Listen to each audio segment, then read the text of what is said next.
Chapter 14. Train up a child. Benjini Kebu returned home after 3 weeks and was met with open arms. How was your vacation, Cyril? Benjini Kebu thought about it. He never considered it a vacation, but he guessed it was. It was beautiful, and look. We brought back souvenirs. Pointing to Fireball and this. Hyenas. John smiled. Hala just smiled. What? The following year, the puppies grew and started having pups. They moved them to a section where they could feed off the land where no one wanted to live. Rattlesnakes, Gila monsters, prairie dogs, coyotes, javelines, jaguars, bighorn sheep, and jackrabbits were plentiful for them. Hala and Anaya trained their hyenas in their martial art forms and slowly created a battalion of their own, composed of men, women, and children, who had gifts accordingly. Benjini Kebu's work around the house and his duty as a council member and commander-in-chief put great demands on him. Spending time with Queen seemed impossible, so he instructed the eldest children to teach his youngest so he could spend time with Queen. Hala and Anya were happy with the idea and began as soon as possible. At the same time, Benjini Kebu enjoyed Queen because she, too, was frustrated with the idea of them not seeing each other. They both started acting like school sweethearts, and the entire town saw it. Benjini Kebu brought poetry of love to her, lock and key. You and me, you hold the lock, I have the key. You and me, lock and key. I hope to think, I can unlock your heart. And you have the key to my destiny. You and me, lock and key. I thought I knew love before, but for some reason, I think you are here to open that door. You and me, lock and key. Everything I ever wanted, I would settle for a few missing pieces. You have it all. Now, I don't want to settle for less, like I did the rest. You and me, lock and key. Egg wrote, my queen. Insight into a brief history. In the days of old, let the truth be told. How the men treated their women, especially from the times of Sodom and Gomorrah, up until the Roman era. Women, a lot were afraid to look upon a mirror. Reason. Men fell in love with men. No, they didn't care for them. Women were only used to bear children, cook, clean, no power, no words they formed were of any good. Never her. Yes, that was the norm back then. Men. They were looking for the touch of another man. This sickens my soul, let the truth be told. Until the Isles of Lesbos were formed, women fell in love with other women, a perverted state for the human race. Now, many ask me, why do you cry? Trying to defend the state of these women. I reply, with one last tear in my eye. I'm only alpha being. In order to be whole, I need someone to comfort my soul, a woman. A woman is the only thing for me to be complete, truly made whole. Growing up, I met lust and love. Love was the one for me.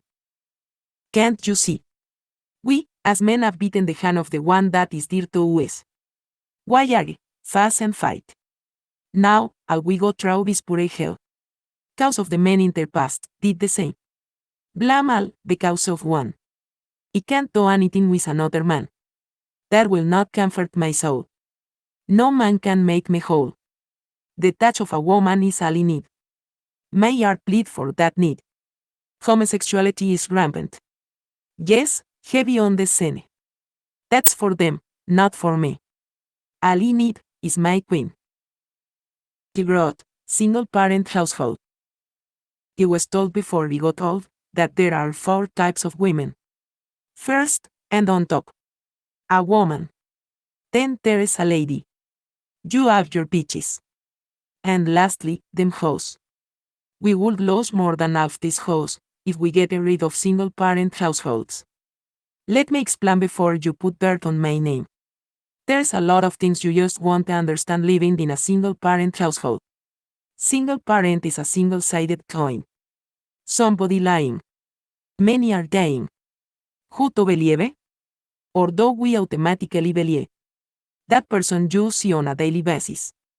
Tell you his faults, but won't confess to their deceit, their betrayal. Sometimes it's true. Sometimes the truth comes out later, and makes you blue. Betrayed by the liar, betrayed by men. Her words you thought were true, to you. So, you had that man.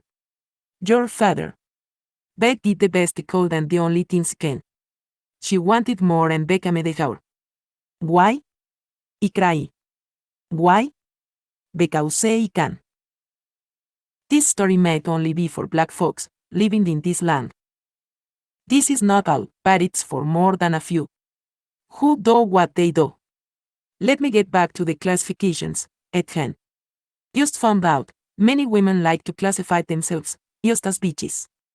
And the foe, ain't no more. They say it's only one. That can't be no fun. There is my definition of a woman. Understanding the situation and act accordingly. No nagging. No complaining, get the job done, because it affects the family. It affects you and me. Our family. Then there's a lady. Says young. Single. And looking for a perfect candidate, says feminine, friendly, but be aware of the bitches. A bitch, a snitch, this motherfucker got more strengths, and got control over all the men. She knows the game and says plain chess to our checkers. So, ella say no more. And lastly, the hoe. Simple. Anything goes. This shit comes from my soul. This shit client single parent household. Look at it, it's listed on your taxes. Another pre-jobs for shit we be doing. Murder, rape, carjacking. Looking at my king. My people. I say this a few more times and you will never hear it again in my rhythms. In my rhymes. Those of us who lived in a two-parent household and those of us who lived in a single-parent household can't. Won't understand. If the single parent is a mother, it depends on the outcome. Is she a hard worker? Bad boss raising the kids. The streets. If she works from home, when will the boys tell his mother, I'm grown and now it's gone? If says a hoe and says a hoe. Fuck it, he can't say momo. Not true for everyone, but the number is large. Cause I'm one. Then you got the ones, and this could be fun. Was a gangster at yard, and that neck down. Like a rap song. But ya age not masculine? Different variations of different situations built enter the two-parent household. Les chaos. Didn't they say none? He said less. There is some kind of structure. Morals, and a way to act. A united front is a man's twist. Don't get me wrong. There's holes in that fold. Let me in. More positive and understanding come from a two-parent household. And it's sanctioned by God. So, you know you will go far. Bad chaos and uncertainty. Come out of a single-parent household. You've been told. Forewarned. It has been shown. Look around and see how we living, how we dying. Chaos unfolds. In a single-parent household. The growth, your soul speaks as men. It's amazing. How can two think the same? Even call on his holy name. Morals and understanding are even the same. Both write about our feelings like David and his wife should. The right and wrongs we have done.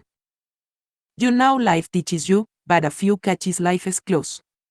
Of what you can and can't do. Wisdom don't always come, we say. It comes with trials and tribulations. Not everyone knows the same. But with you we feel the same, about God. I hope me and you can be as one. You are so wonderful to me. I hope you can always be me. There are things I know I need to do. Maybe there are some things you need to do too, before we can join to be as one. This is not a joke, not a game, or even a league. I once was lost, but now I've been found. You are definitely one of a king. And I feel that your soul, speaks as me. Grot, the reasons. You have a heart of gold. You are bold. You speak your mind and still king. Supportive, considerate. Show appreciation. A loving mother. This is what I noticed, not something I was told. Down to earth and cool. No man can ask for much more. It makes my heart soar, throughout all 4 seasons. You asked, why do I love you so much? Here, baby. Here are the reasons. The growth between your eyes. When you look into each other's eyes, and you kiss the one you miss. Emotions flows, emotions go. Bet what? No one kisses anymore. Why? They just want to get between the eyes, and still don't look into each other's eyes. I cry. There is no surprise, what we all have between our eyes. It's a work of art, invented by God, for God. Not to hate, and to dirt. Many of us. We act as if it's a sin to love. Be in love, make love. Share our love. True. There are some who abuse the word love. I myself can't abuse it, can't misuse it. But in the long run, they were hit by love, but their love just might have been lost. Why? For their selfish needs. I guess they were confused about the meaning of the word they called fond, was nothing more than lust. It's just the opposite of love, believe me, there is a difference. Listen. To take someone's heart, just to get between the eyes. To make money, to give, or to get money, just to get between the eyes. To deceive in order to receive the precious jewels. The precious gift between the eyes. Male or female. It's wrong. That's why you sing that song, you sing. Knowing many don't believe in love anymore, and lust has taken over. Many die, between the eyes, by a disease sent from on it. I can hear many of you now saying, "It's just a fool, think school, writing this mess, with his mind in the gutter." You're wrong, art is just that. Art, and love is just that. Love. It's how you perceive that particular piece of artwork. What is lovely to others, is trash to another. The same token is taken between the eyes. Question. What if there was nothing between the eyes? What would be your course of action? Reaction to one another. Yea, what for your reply? And they also brought, African queen. Moonlit eyes. German chocolate skin. Lips of an African queen. This is no lie. Your beauty just might be a sin. Better yet, the most perfect thing I've ever seen. Yes, the perfect blend. Hard, but gentle. Mean, but king. How I feel so comfortable when you're on my mind. So relaxing, so smooth, like a raindrop falling on the morning dew. Yes, this is you. Beautiful, beautiful, oh, so beautiful to me. To my African queen, of my dreams. Hala was excited to teach her siblings because she loved history like her father, and Anaya loved the arts. They both taught their siblings until they discovered what they loved, and, like a domino effect, Banjini Kibu and Chin's children became very popular for their wisdom as well. Anaya was convinced that there wasn't any such thing as music channels and thought about some brats. Like Miles High, Miles Davis, Robert Washington Jr., and Chester Arthur Burnett, better known by his stage name Howlin' Wolf. She even thought about some of the amazing athletes she admired. Joy Gans became the greatest lightweight boxer of all time back in 1902 when he defeated the former world welterweight champion, Eddie Connolly. He also was the first African American world title holder in any sport. As a Bacchanalian champion running during the Jim Crow era, he endured physical assaults, a stolen title, bankruptcy, and many attempts to destroy his reputation. Then there was a Bacchanalian named Major Taylor, a young Bacchanalian man who wanted to compete in cycling, the nation's most popular sport that was mostly plowed and dominated by white men. Vladimir Taylor became the fastest man in the world during his time. 12 years before boxer Jack Johnson and 50 years before baseball player Jackie Robinson, Taylor faced racism at nearly every turn, especially by whites who feared they would disprove their stereotypes of Bacchanalians. Hala was passionate, and some would say dramatic, when she taught, 22 years before the brutal murder of 14-year-old Emmett Till, who was brutally killed in the same way in Prince Anne, Maryland. Hala asked as she looked at her brothers and sisters. Anaya raised her hands. Not you, Anaya. She waited a few seconds. anyone. Frustrated, she said. Get out your pads, now. Everyone pulled out their pads as Hala looked on. This don't make any sense. George Armwood, a 23-year-old Bucketilian, was trapped from a cell, stabbed, and then lynched on a tree before some 2,000 wild folks. Afterward, he was brought down, burned, and his charred body was dragged through the town with his body parts thrown towards the quarters of the Bucketilians. For what? Eh? Making gestures with her hands as she continued, politely, assaulted a 71-year-old white woman named Mary Densten, whose son was a policeman. Amy Reese Densten said she was walking down the road when Armwood assaulted her. He was then taken to Salisbury Jail, miles away from Princeton, to avoid mob justice because there had been a lynching 2 years before of another Bucketilian named Matthew Williams. The locals pressured Somerset County Judge Robert F. Durant State Attorney John Robbins to return Armwood. Eventually, the governor, Albert Ritchie, stepped in, and they returned Armwood to Somerset County, placed on the high second floor with all the other Bucketilian prisoners. A crowd quickly assembled with battering rams and breached the jailhouse doors. An 18-year-old boy immediately cut off his ear with a butcher knife. The growing mob beat Armwood nearly to death, dragged him to a tree, and hanged him. Afterward, the mob cut down his corpse, dragged it through the streets, hanged it again, and staged a public burning.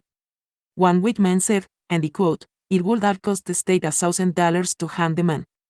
It cost $75 cents." This sparked a national outcry and called for the prosecution of the culprits, yet investigations at the county, state, and federal levels faced obstacles and delays. When presented with identifying evidence, the county prosecutor refused to act. After the Maryland Attorney General ordered the arrest of 8 people, white residents who supported the live killers provoked protest riots. And albeit jury ultimately found them not guilty. For Bucketilians, this period had been both a period of greatness and doom. World War II and the Civil War were painless. But one particular event happened during this time, but it took 100 years after the event for anyone to hear about what happened. In the summer of 1919, hundreds of Bucketilians were burned alive, shot, lynched, and beaten to death by white mobs.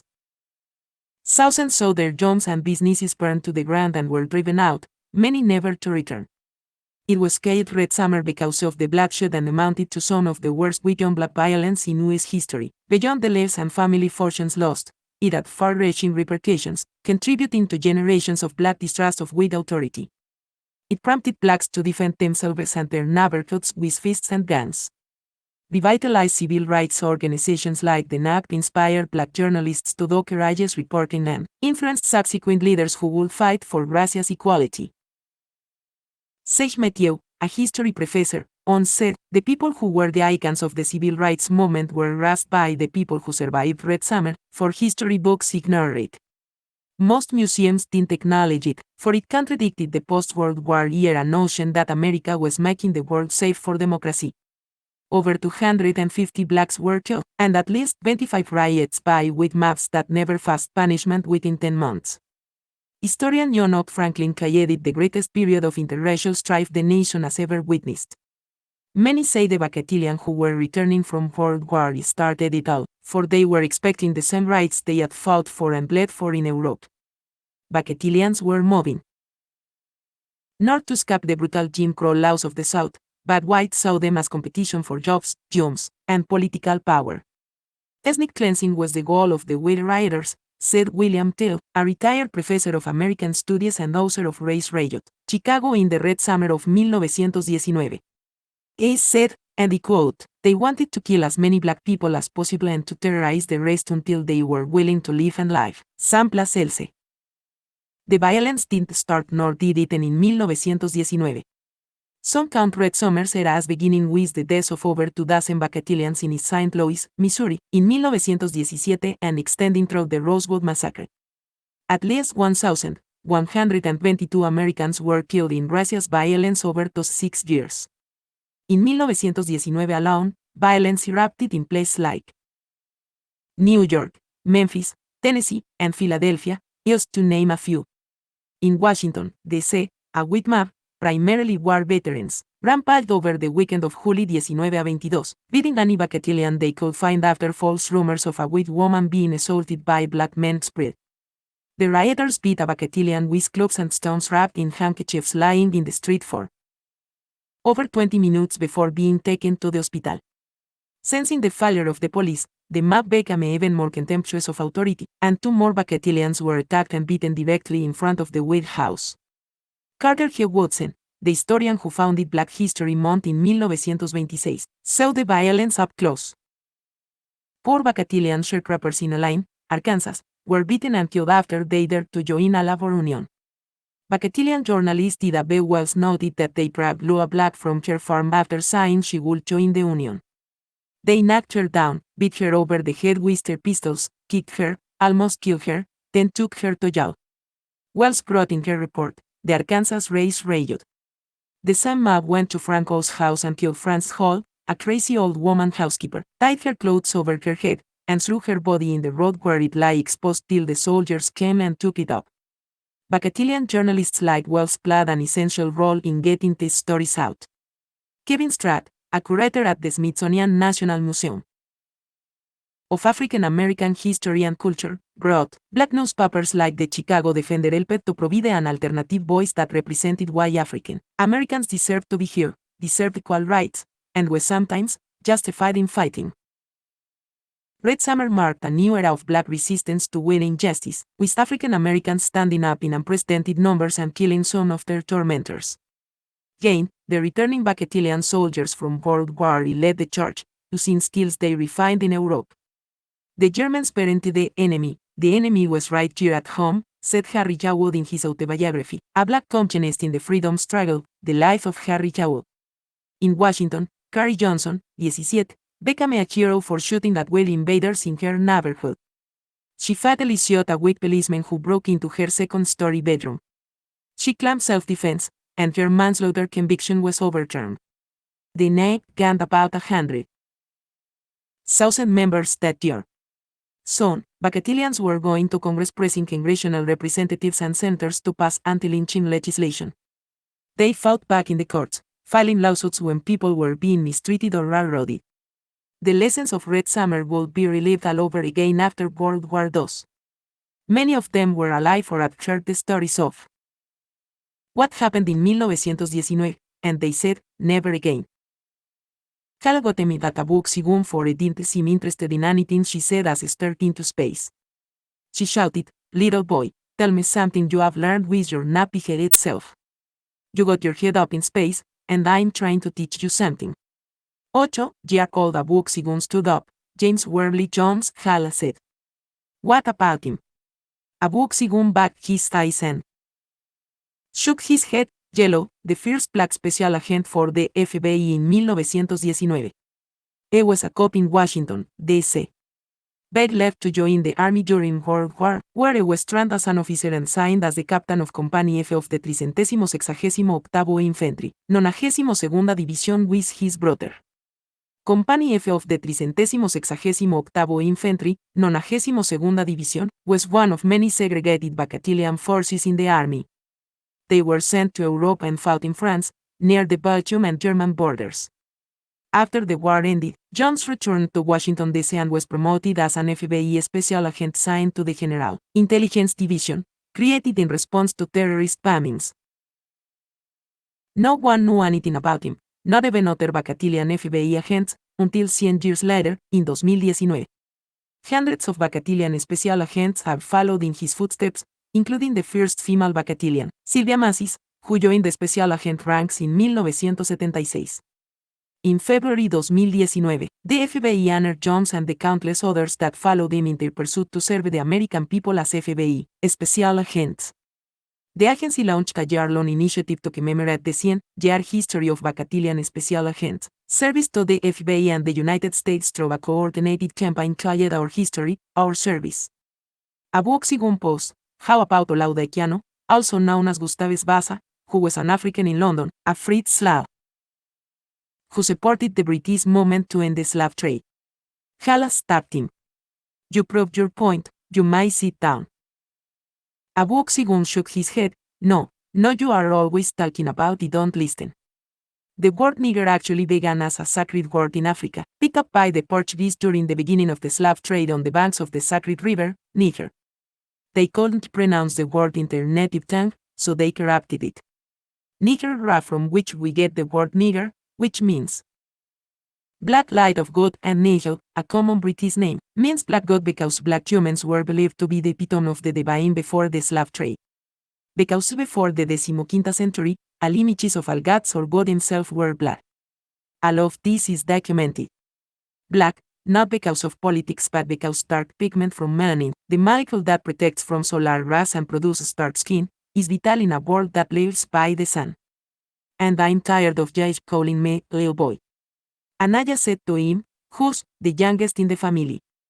Abu Oxygun said, me. Hala said, are you a girl or a boy? Abu Oxygun said, a boy. Hala and Anaya said together, lil boy, as Hala continued, now, sit down, lil boy. Banjeni Kebu's children grew and enjoyed their particular subjects and taught in schools within the communities.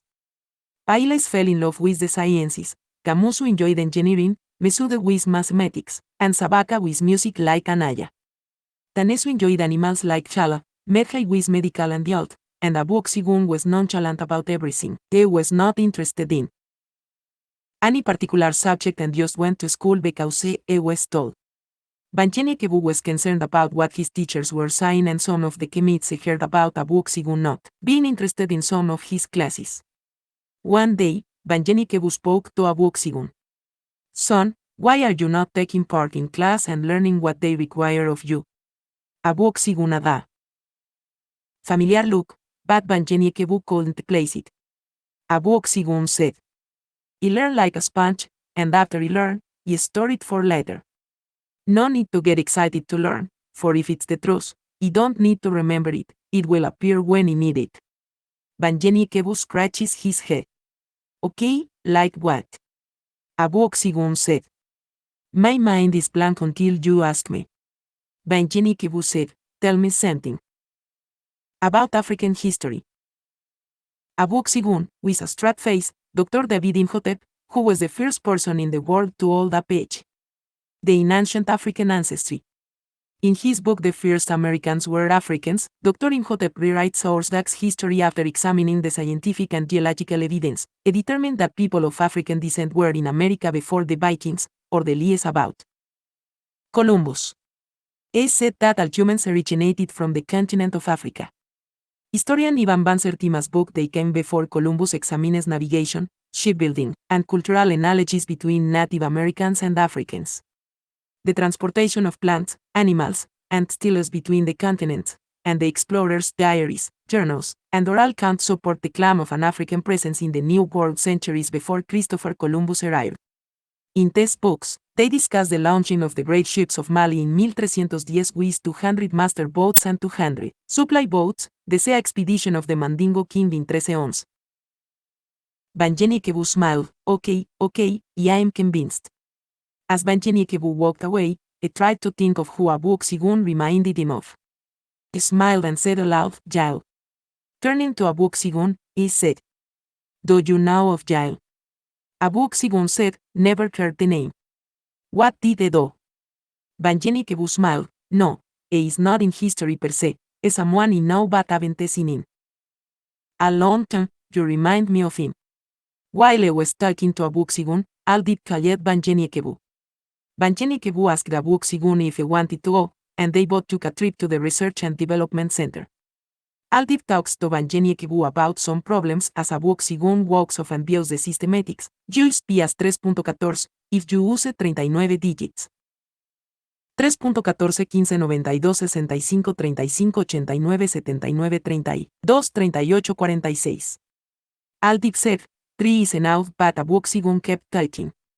26 43 38 32 79 50 28 84 20. Instead of the 3 digits, you will come closer, and the errors lay there. The entire number will fix this problem that a small fractional part means a lot. Then recheck your calculations for the residence and capacitance. Aldip looked at Banjeni Kebu. Is a. What? Is the word. "Oh, a savant or clairvoyant, or something like that." Benjini Kebu smiled, smarter than the average bear. Aldib scratched his head. "Well, ye try that and see and believe me, ye get back to you. You're not the first person who has shocked me." Looking at Benjini Kebu. 9 years had passed, and the entire territory had tripled, almost quadrupled, in size. When at her last child, a boy, Benjini Kebu, named Badumela. Many people had married and were having children. The two who lived as pais, Jaime and Kendi, who lived in El Paso, Texas, were enlightened, given land, and told to rest in peace for 2 years before being placed in a battalion. Kendi at the height of self-healing and was placed with Daniel's regiment, and Jaime at the height of speed and was placed with Grace's regiment. Jaime married a beautiful woman named Enemen. Kendi married Ketrin, of married Enesta. She helped raise the Caris, and they had plenty of children. Elisha married Teptunset, Elisha married Toma, Neriglisar married Ly, and Reis married a man named Simeon. Mercy married a man by the name of Nixon. Friedrich married a woman of great wisdom like himself, named Echeng, and some years later, Daniel married Nagamao. Benjini Kebu and his family had incorporated the hyenas as a family emblem. They became a part of the infantry and a typical species in the area.